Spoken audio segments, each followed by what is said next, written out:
In this video, we're going to modify the shell that goes around our Bitsy bot so that the switches will be able to fit through, and we'll be able to get the bumper switches in place. So we're sort of not exactly sure how much material we need to remove, so we're just going to take away a chunk and see if we can make that work.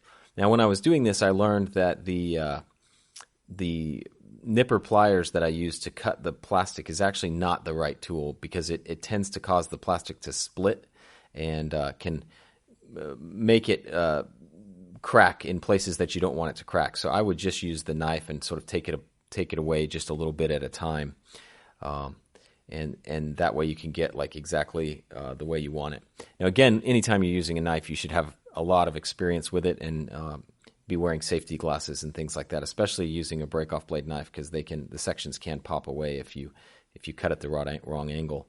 So, but you can see how easily the styrene carves. It's very easy material to work with, and so we're just taking more and more of the styrene out at a time, and making sure that we have enough clearance for our switches.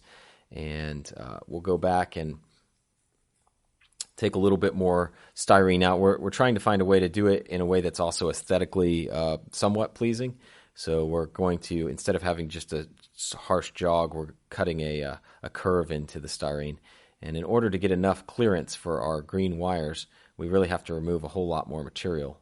So we're just marking that out with our break-off blade knife, and then snipping some of it off with our nipper pliers. And that's where I discovered that the nipper pliers can cause it to sort of split. And so it's not nearly as good as the break-off blade knife. It's faster, but you risk cracking it. So in any case, we've got our sort of shell or outer housing, and we're making sure that the switch is clear and that the wire's clear, and trimming off the excess material. And we've put it upside down, and we can see that it's totally clear and everything's good. We've managed to smooth off the edges. And now we're just lining it up for the final time, and we're going to go ahead and put the screws that hold the outer shell in place, and that will finish the modifications to the outer shell. All right, and we're tightening down the screws there. Last adjustments on the 22 gauge wires, making sure everything works, and tightening the switches down.